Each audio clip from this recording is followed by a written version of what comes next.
Il y a quelque temps de cela, c'était un samedi dans l'après-midi, une bien-aimée me contacte pour me faire savoir qu'elle attend un bébé et que selon tous les examens qui avaient été faits, que cet enfant allait naître avec une déficience très importante au niveau psychologique. Et quand j'ai discuté avec elle, la seule chose que j'ai trouvé à lui dire, c'est fais confiance à Dieu. Mets ta confiance en l'Éternel. Mais en même temps, ça m'a mis un méchant coup de pression parce que le lendemain, c'est moi qui prêchais et le message avait pour thème Abraham, l'ultime épreuve de la foi. Et Dieu avait mis dans mon cœur vraiment de porter ce message pour encourager quelqu'un à la foi. Et le lendemain, nous avons porté louer Dieu, j'ai porté le message. Et à la fin du message, je vous avais demandé de prier pour ce cas-là. Et hier, j'ai reçu les photos de ce bébé, il se prénomme Mathieu. Il est en pleine santé. Il n'a aucune déficience.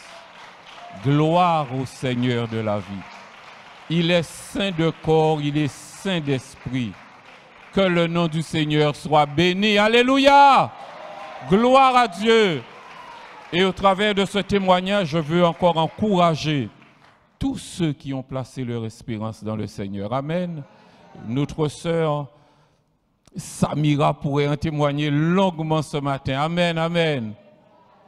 Alléluia, alléluia. Gloire au Seigneur. Dieu a fait un miracle, il n'a pas changé, il reste le même. Amen. Permettez-moi d'accueillir en votre nom et au nom du responsable de l'Église, le pasteur Clavier, les personnes qui nous rendent visite ce matin. Nous accueillons quelqu'un qui nous vient de Bouillante, qui se prénomme Edmond, qui vient de Loquet-Bouillante. Edmond Kali, si elle veut bien se mettre debout. Soyez la bienvenue au milieu de nous, Edmond. Que Dieu vous fasse du bien. Nous accueillons également qui nous vient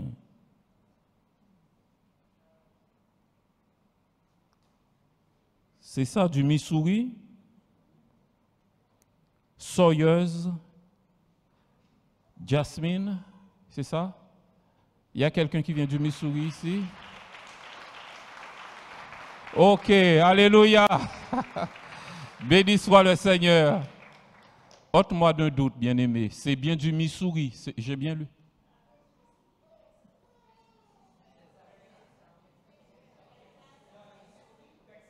Texas. Ok, gloire à Dieu. Merci Seigneur. Béni soit l'Éternel. Et nous accueillons également qui nous vient de Basse-Terre, Mania Pierre-Louis Souffrant. Mania ou Mania, c'est bien ça? Bienvenue parmi nous ce matin. Alléluia. Au nom du Seigneur, au nom du responsable de la communauté, au nom de tous mes frères et sœurs, je vous souhaite la bienvenue en ce lieu. Que le Seigneur vous bénisse et que cette journée, ce moment que vous passez avec nous, eh bien, laisse un parfum agréable dans vos vies. Amen. Le thème du message de ce matin, c'est le meilleur sacrifice. Le meilleur sacrifice. Connaissez-vous le meilleur sacrifice? Je vous poserai la question tout à l'heure. Nous ferons notre première lecture dans le livre de Samuel, 1 Samuel chapitre 15. 1 Samuel chapitre 15. Nous lirons les versets 22 et 23. 1 Samuel chapitre 15, versets 22 et 23. Samuel dit: L'Éternel trouve-t-il du plaisir dans les holocaustes et les sacrifices, comme dans l'obéissance à la voix de l'Éternel? Voici, l'obéissance vaut mieux que les sacrifices, et l'observation de sa parole vaut mieux que la graisse des béliers. Car la désobéissance est aussi coupable que la divination, et la résistance ne l'est pas moins que l'idolâtrie et les téraphimes. Amen. Quel est le meilleur sacrifice à offrir à Dieu? C'est l'obéissance. Amen. Le Dieu qui nous a créés, le Dieu qui a sur nos vies droit de rachat, le Dieu qui nous a gardés jusqu'à ce moment où nous sommes, le Dieu qui nous a protégés et assistés de son secours et qui nous permet d'être là et de respirer, de pouvoir bouger, de pouvoir parler et pour certains de pouvoir même faire des projets. Ce Dieu-là est vivant et il attend de notre part l'obéissance et non la désobéissance. La définition de la désobéissance, c'est un refus de se soumettre à la loi, un refus de se soumettre à une autorité. Et dans le cas présent, la désobéissance que je vais évoquer avec vous ce matin, c'est le refus d'obéir à Dieu. Et vous comprenez bien qu'un tel refus, une telle attitude ne peut pas être sans conséquence. Mais je vous rassure très vite, Dieu a pourvu une solution parce qu'il est le Dieu d'amour, de miséricorde et de grâce. Alléluia. Donc nous allons voir dans un premier temps les racines de la désobéissance. Et nous verrons les conséquences de la désobéissance également. La première racine que je trouve à citer concernant la désobéissance, nous la trouverons dans l'épître de Paul aux Éphésiens, Éphésiens le chapitre 2, et nous lirons les versets 1 à 3. Éphésiens chapitre 2, versets 1 à 3. Il est écrit: « Vous étiez morts par vos offenses et par vos péchés, dans lesquels vous marchiez autrefois selon le train de ce monde, selon le prince de la puissance de l'air, de l'esprit qui agit maintenant dans les fils de la rébellion. Vous étiez morts dans vos offenses et dans vos péchés. » Il poursuit en disant: « Nous tous aussi, nous étions de leur nombre. Et nous vivions autrefois selon les convoitises de notre chair, accomplissant les volontés de la chair et de nos pensées, et nous étions par nature, retenez ce mot, nous étions par nature des enfants de colère comme les autres. » La première racine de la désobéissance se trouve en nous, dans notre nature charnelle, dans notre nature que nous avons héritée des premiers désobéisseurs qu'ont été Adam et Ève. La nature pécheresse qui est en nous produit un fruit qui s'appelle désobéissance. Avez-vous remarqué que nous apprenons à un enfant à manger, à parler, à faire beaucoup de choses, mais qui lui apprend à désobéir? Jamais personne n'a enseigné à son enfant quand il commençait sa vie, jamais personne ne lui a appris comment désobéir. Et pourtant, qu'est-ce que nous remarquons? D'une manière presque naturelle, à un moment ou un autre, l'enfant va désobéir. Dans la même valise que désobéir, il y a insubordination, il y a rébellion, il y a transgression, il y a révolte. Ces mots-là vont dans le même sac que désobéissance. C'est attaché à notre nature charnelle. Et il y a une conséquence à cela. l'apôtre le dit dès le début, vous étiez morts par vos offenses et par vos péchés. En marchant dans la désobéissance à Dieu, tout homme, toute femme ne le sait pas, mais il est séparé du Dieu créateur. Il est séparé du Dieu éternel. Il se prépare à passer son éternité loin de Dieu et en très mauvaise compagnie. Vous étiez morts par vos offenses et par vos péchés. C'est là la conséquence de la désobéissance. Mais gloire soit rendue au Seigneur. Si nous revenons au verset 4, il est écrit, « Mais Dieu, qui est riche en miséricorde, à cause du grand amour dont il nous a aimés, nous qui étions morts par nos offenses, nous a rendus vivants avec Christ. C'est par grâce que vous êtes sauvés.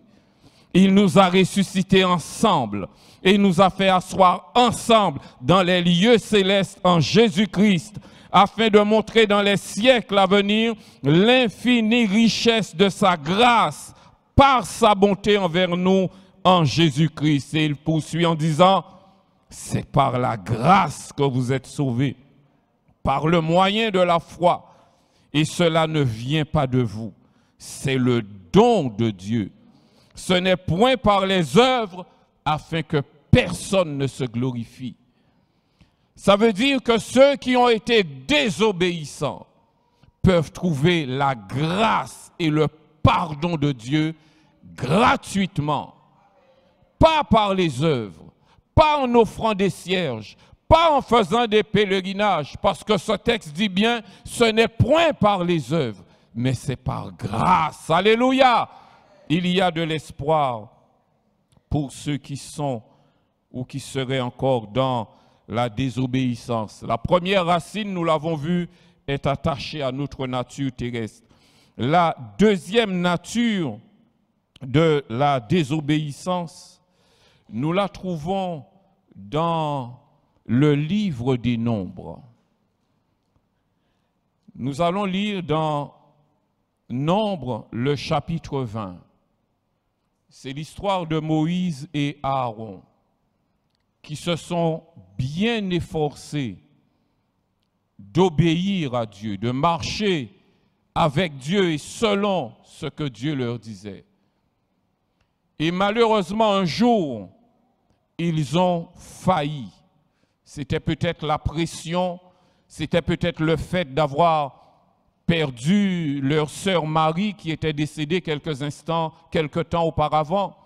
Je ne sais, mais toujours est-il qu'à un moment, ils ont commis une erreur fatale.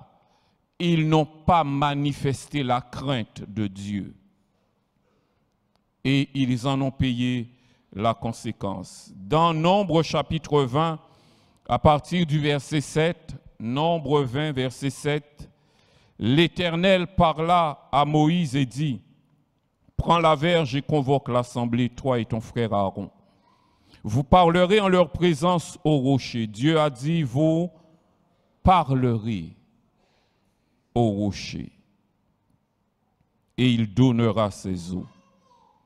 Tu feras sortir pour eux de l'eau du rocher, et tu abreuveras l'assemblée et leur bétail. » Moïse prit la verge qui était devant l'Éternel comme l'Éternel le lui avait dit.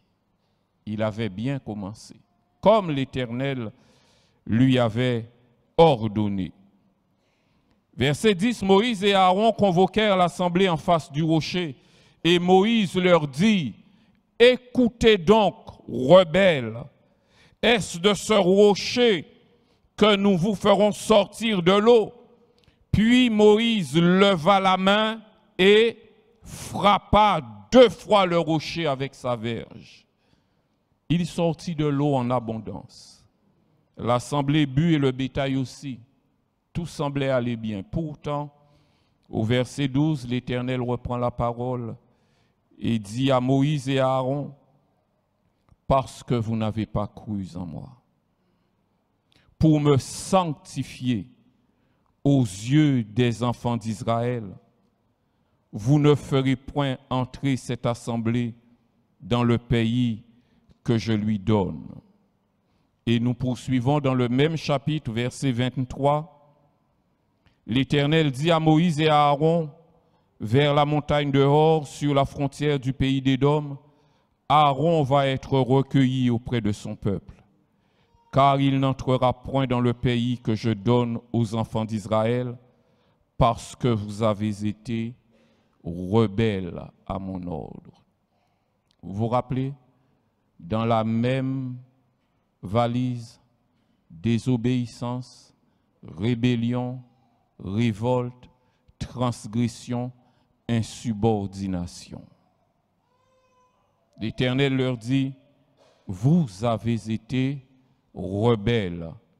Et la position qu'ils avaient, ils en ont, en tout cas Aaron en a été déchu et il n'a pas pu aller plus loin comme Dieu avait prévu pour lui. Une troisième racine de la désobéissance, nous la trouvons dans l'Épître aux Hébreux. Hébreux, le chapitre 4, le manque de foi. Il y a d'abord la nature charnelle, ensuite le manque de crainte de Dieu, et là nous allons nous attarder sur le manque de foi. Hébreux chapitre 4, l'auteur du livre dit « Craignons donc », au verset 1er, « Craignons donc, tandis que la promesse d'entrer dans son repos subsiste encore, qu'aucun de vous ne paraisse être venu trop tard. Car cette bonne nouvelle nous a été annoncée aussi bien qu'à eux, mais la parole qui leur fut annoncée ne leur servit de rien, parce qu'elle ne trouva pas de la foi chez ceux qui l'entendirent. Pour nous qui avons cru, nous entrons dans le repos selon qu'il dit, et c'est Dieu qui le dit, « Je jurai dans ma colère, ils n'entreront pas dans mon repos. » Parce que la parole qu'ils ont entendue n'a pas trouvé la foi dans leur cœur. Sautons et allons au verset 6. Il poursuit en disant, « Or, puisqu'il est encore réservé à quelques-uns d'y entrer, et que ceux à qui d'abord la promesse a été faite n'y sont pas entrés à cause de leur désobéissance. » Voilà la conséquence. À cause de leur désobéissance. Parce qu'ils ont manqué de foi, ils n'ont pas obéi à Dieu. Et ils ne sont pas entrés dans la promesse. Mais le Dieu de grâce, le Dieu d'amour, de miséricorde, a pourvu à une solution. Nous poursuivons au verset 7, il est dit, « Dieu fixe de nouveau un jour. » Et quel est ce jour? Quel est ce jour? Aujourd'hui, en disant dans David bien longtemps après, comme il est dit plus haut, aujourd'hui, si vous entendez sa voix, n'endurcissez pas vos cœurs. Si jusqu'ici, par manque de foi, tu as campé dans la désobéissance, Dieu t'a fait grâce. Et c'est le message de la grâce que je t'annonce ce matin de la part du Seigneur. Cependant, il y a une exhortation. Si tu entends sa voix, n'endurcis pas ton cœur. Dieu a fixé un autre jour, c'est aujourd'hui. Aujourd'hui, si tu entends sa voix, n'endurcis pas ton cœur. Il t'a donné aujourd'hui, tu ne sais pas s'il t'a donné demain. Et au verset 11, l'exhortation dit, « Empressons-nous donc d'entrer dans ce repos, afin que personne ne tombe en donnant le même exemple de désobéissance. » Aujourd'hui, si tu entends sa voix, n'endurcis pas ton cœur. Ne sois pas désobéissante. Ne sois pas désobéissant, mais empresse-toi de rentrer dans son repos. Amen. Béni soit le Seigneur. Et enfin, la dernière racine de désobéissance que je voudrais voir avec vous, il y en a certainement d'autres que vous aurez identifiées, mais ce sont celles-là que j'ai eu à cœur de partager avec vous, c'est le manque de discernement. Quelquefois, nous sommes décidés, disposés à obéir à Dieu, mais nous manquons de discernement. Et nous ne reconnaissons pas la voix qui vient après la voix de Dieu et qui n'est pas la voix de Dieu. Dieu parle une fois. Quand nous entendons, nous devons obéir. Souvent, il y a une autre voix qui vient après et qui dit autre chose que ce que nous avions entendu et qui était en accord avec la parole de Dieu. Cette deuxième voix, c'est la voix du malin qui veut nous pousser à la désobéissance parce qu'il a été le premier rebelle dans le ciel.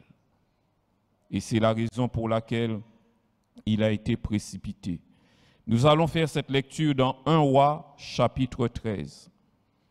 1 Roi, chapitre 13, et nous lirons des versets 11 jusqu'au verset 24. 1 Roi, chapitre 13, versets 11 à 24. Or, il y avait un vieux prophète qui demeurait à Béthel.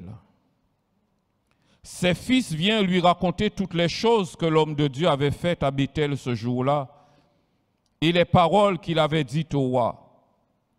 Lorsqu'ils en eurent fait le récit à leur père, il leur dit, « Par quel chemin s'en est-il allé ?» Ses fils avaient vu par quel chemin s'en était allé l'homme de Dieu qui était venu de Juda. Et il dit à ses fils, « Scellez-moi l'âne. » Ils lui scellèrent l'âne et il monta dessus. Il alla après l'homme de Dieu et il le trouva assis sous un térébinthe.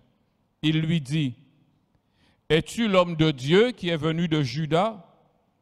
Il répondit, « Je le suis. » Alors il lui dit, « Viens avec moi à la maison et tu prendras quelque nourriture. » Mais il répondit, « Je ne puis ni retourner avec toi, ni entrer chez toi.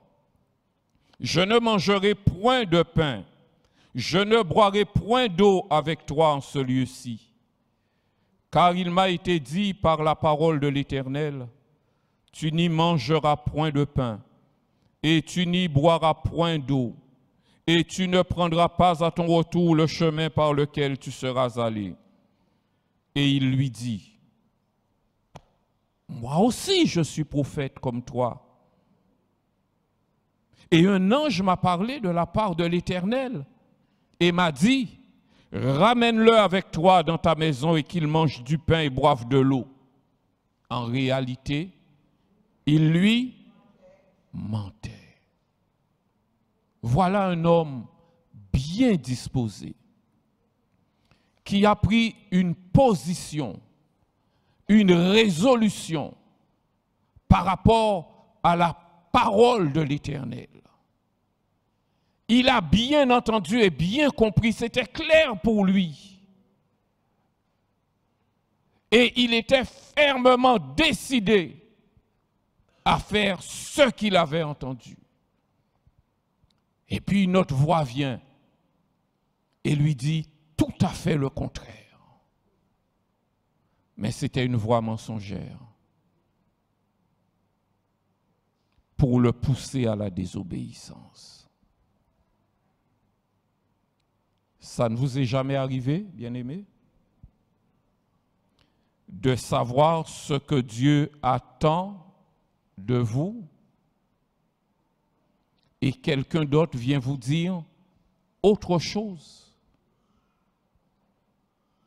Il y a tellement de faux prophètes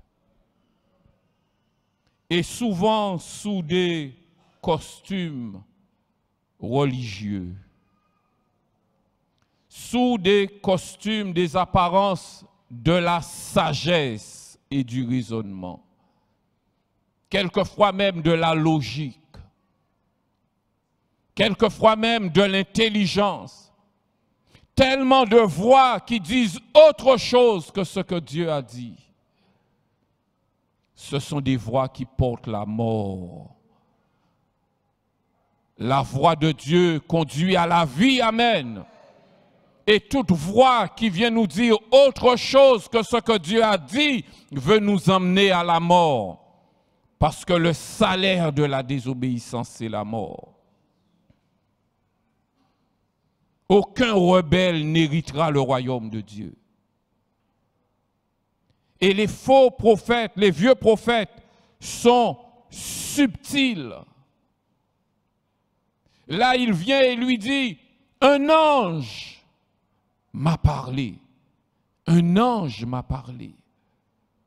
Ça semblait tellement spirituel.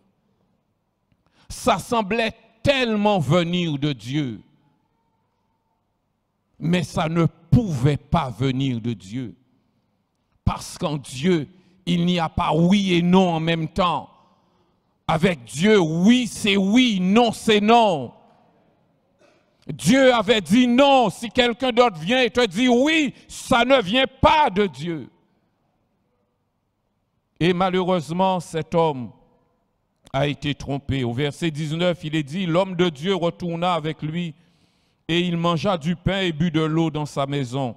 Comme ils étaient assis à table, la parole de l'Éternel fut adressée au prophète qui l'avait ramené. Et il cria à l'homme de Dieu qui était venu de Juda. Ainsi parle l'Éternel, parce que tu as été rebelle à l'ordre de l'Éternel et que tu n'as pas observé le commandement que l'Éternel, ton Dieu, t'avait donné, parce que tu es retourné et que tu as mangé du pain et bu de l'eau dans le lieu dont il t'avait dit, tu n'y mangeras point de pain et tu n'y boiras point d'eau, ton cadavre n'entrera pas dans le sépulcre de tes pères. Et quand le prophète qui l'avait ramené eut mangé du pain et qu'il eut bu de l'eau, il scella l'âne pour lui. L'homme de Dieu s'en alla et il fut rencontré dans le chemin par un lion qui le tua. Son cadavre était étendu dans le chemin. L'âne resta près de lui et le lion se tint à côté du cadavre. La désobéissance conduit à la mort.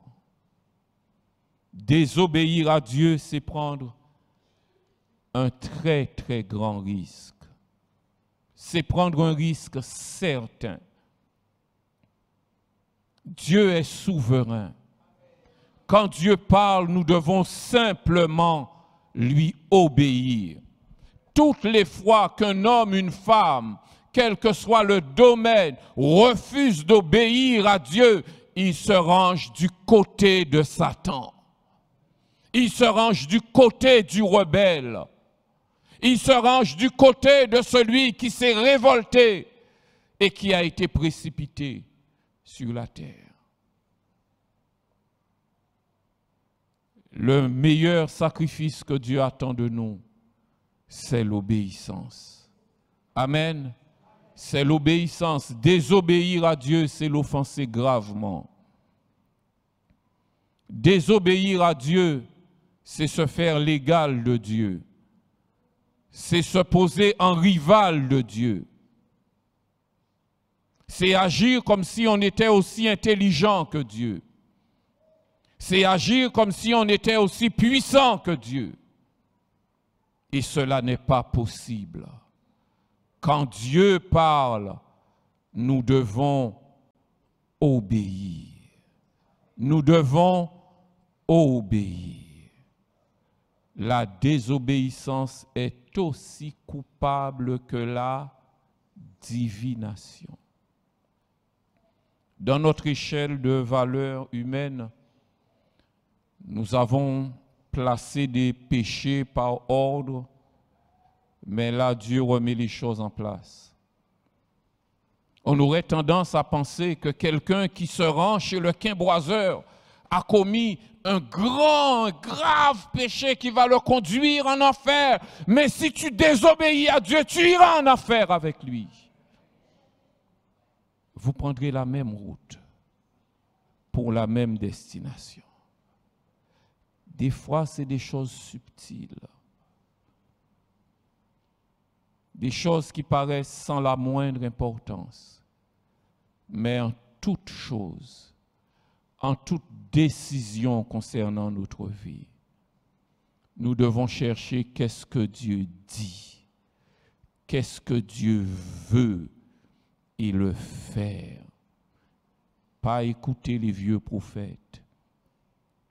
Si notre sœur avait écouté les vieux prophètes qui lui disaient, qui lui annonçaient toutes les souffrances que son bébé allait connaître, elle aurait écouté leurs conseils et elle aurait fait une interruption volontaire de grossesse, une IVG. Elle se serait faite avorter parce qu'elle a entendu tellement de malheurs qui allaient s'abattre sur la vie de cet enfant par rapport à l'état dans lequel il allait naître. Mais elle a choisi d'obéir à Dieu.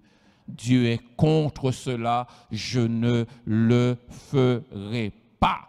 Il vaut mieux obéir à Dieu. Il vaut mieux obéir à Dieu. Et Dieu a honoré son choix de lui obéir. Toutes les fois que nous choisissons d'obéir à Dieu, Dieu honore ce choix-là. Ce matin, plusieurs sont placés dans une situation de désobéissance et ils la connaissent.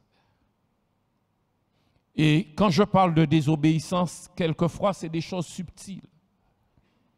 Quelquefois c'est même des désobéissances parce qu'on a écouté un vieux prophète sous prétexte de religion qui nous a entraînés dans autre chose que ce que dit la parole de Dieu.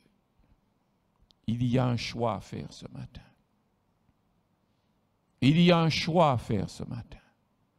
Quel que soit le domaine dans lequel tu as désobéi, ce matin, le Dieu de grâce t'appelle à venir à lui. Il y a de l'espoir en Dieu. Il y a de la vie en Dieu. Le chemin de la désobéissance conduit à la mort. Le chemin de l'obéissance conduit à la vie. Alléluia. Alléluia. À la vie. Amen, amen. Jésus a pris un exemple dans Matthieu le chapitre 21. Matthieu chapitre 21. Jésus a pris un exemple à partir du verset 28. Matthieu 21. À partir du verset 28, Jésus a pris un exemple qui devrait t'encourager ce matin. Il prend une parabole et il dit « Que vous ensemble ?» Un homme avait 2 fils. Et s'adressant au premier, il dit « Mon enfant, va travailler aujourd'hui dans ma vigne. » Il répondit « Je ne veux pas. » Ensuite, il se repentit et il alla.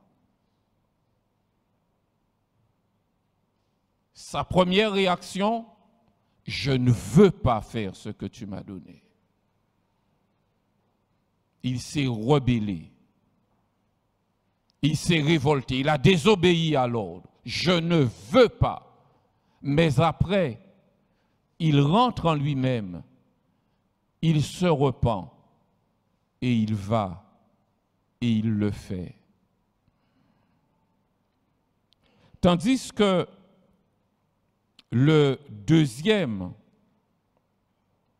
s'adressant à l'autre, il lui dit la même chose. Mon enfant, va travailler aujourd'hui dans ma vigne.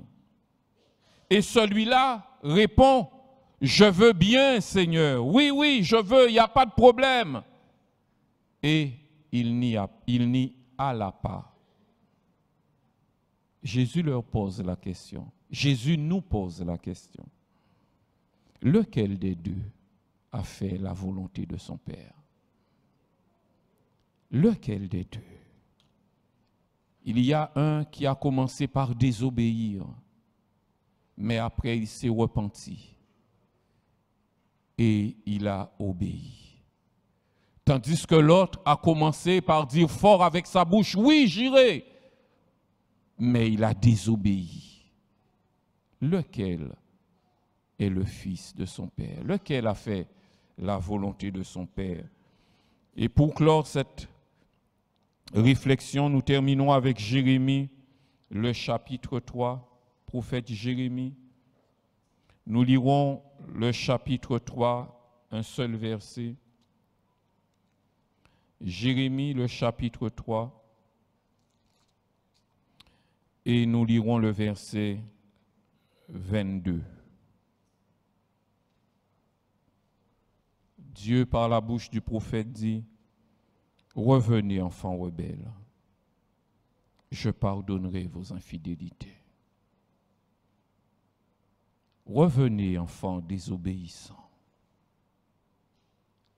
ceux qui ont manqué de foi, ceux qui ont manqué de craindre l'Éternel, ceux qui se sont laissés tromper par une autre voie et qui ont pris une autre direction.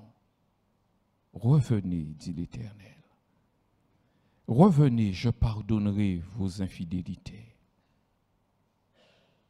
Je pardonnerai vos infidélités. Tu as été désobéissant, mais ce matin, le Dieu de miséricorde te dit: viens, il pardonnera tes infidélités. Il pardonnera les désobéissances passées. Viens seulement. Et le peuple répond: nous voici, nous allons à toi, car tu es l'Éternel notre Dieu. Ils ont été rebelles, ils ont été désobéissants. Ils n'ont pas suivi la voie de Dieu. Ils ont écouté d'autres voix, ils ont fait ce qui déplaisait à Dieu. Ils ont refusé d'honorer Dieu. Ils ont fait des choses que Dieu désapprouve.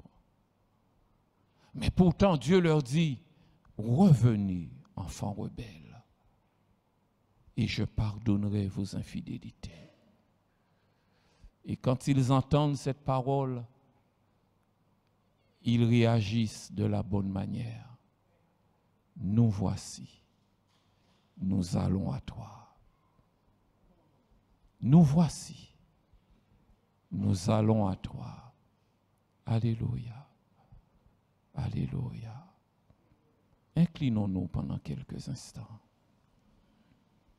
et passons cette parole dans nos cœurs.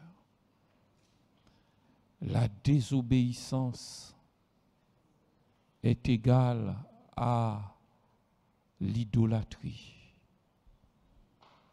La moindre désobéissance dans ta vie pèse autant que si tu avais consulté un gars des affaires.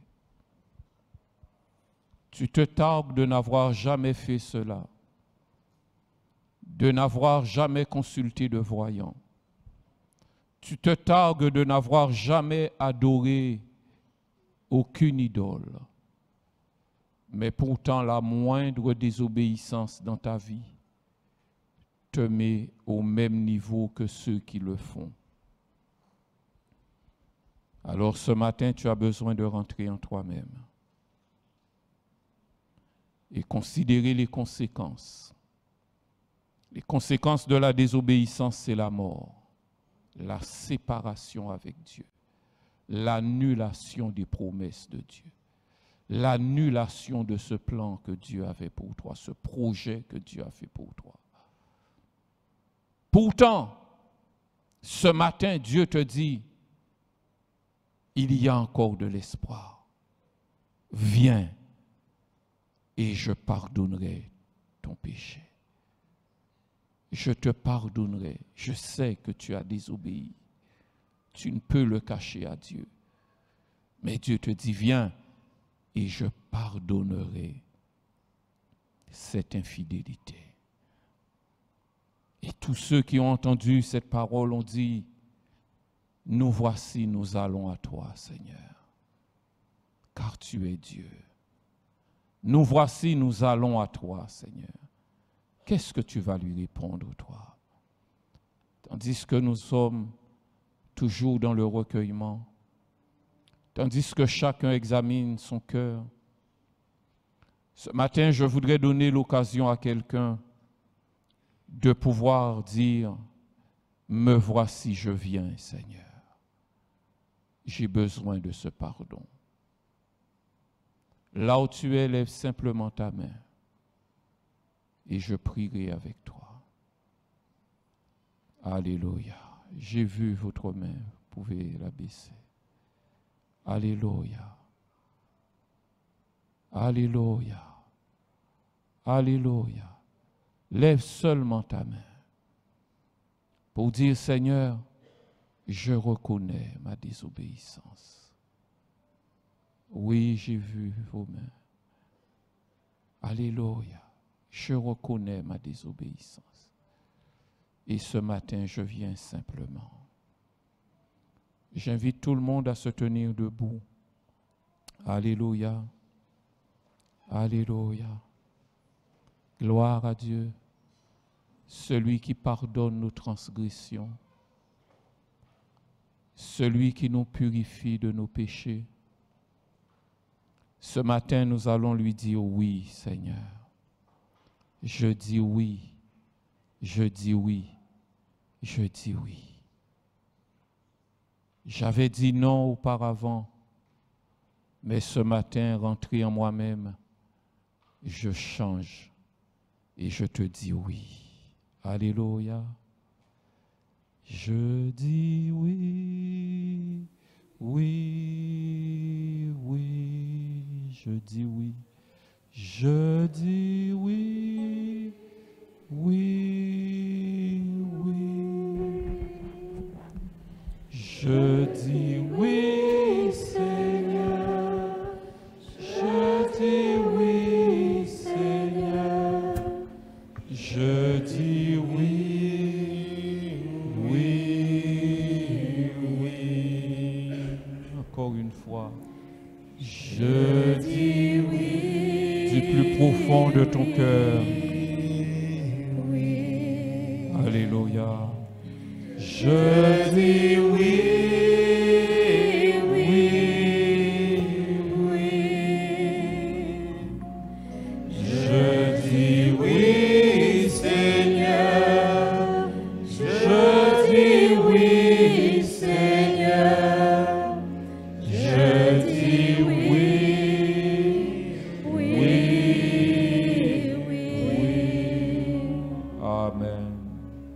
Seigneur Dieu de grâce, Dieu de bonté, Dieu de miséricorde et de compassion, à quel autre irions-nous, Seigneur, c'est toi seul qui as les paroles de la vie éternelle, toi seul qui as ces paroles qui relèvent, ces paroles qui guérissent, ces paroles qui sauvent. Oh, nous nous tenons devant toi ce matin. Nous reconnaissons nos faiblesses. Nous reconnaissons, Seigneur, que nous avons cédé à notre nature charnelle et que nous avons porté des fruits de désobéissance, des fruits de rébellion, des fruits de transgression qui ne t'ont pas honoré. Seigneur, pardon pour toutes nos désobéissances. Pardon de n'avoir pas discerné ta voix et d'avoir transgressé tes commandements. Pardon de n'avoir pas glorifié ton nom en faisant ce qui ne t'a pas honoré aux yeux de ceux qui nous voient à cause de la désobéissance. Ce matin, nous nous repentons devant toi et nous te demandons pardon, Seigneur. Viens par ta grâce, par ton secours, Seigneur. Viens dans ta bonté, dans l'immensité de ta compassion. Passer ton baume sur nos cœurs et guérir. Seigneur, tu vois ceux qui ont levé la main, ceux qui veulent revenir, ceux qui veulent changer. Sois béni, toi qui les accueilles simplement et qui les remet dans la bonne direction. Ton nom est exalté ce matin, car tu es l'Éternel, le Dieu Tout-Puissant. Tu es le Dieu 3 fois saint. Devant toi, tout genou fléchit et toute langue confesse que tu es Dieu. Nous voulons t'obéir, Seigneur, jusqu'au bout. Sois béni, toi qui nous assistes et qui nous donne la force, qui augmente notre foi, qui augmente en nous le discernement, afin que nous te soyons agréables en tout temps et en toutes circonstances.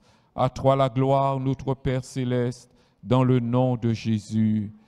Amen. Merci Seigneur.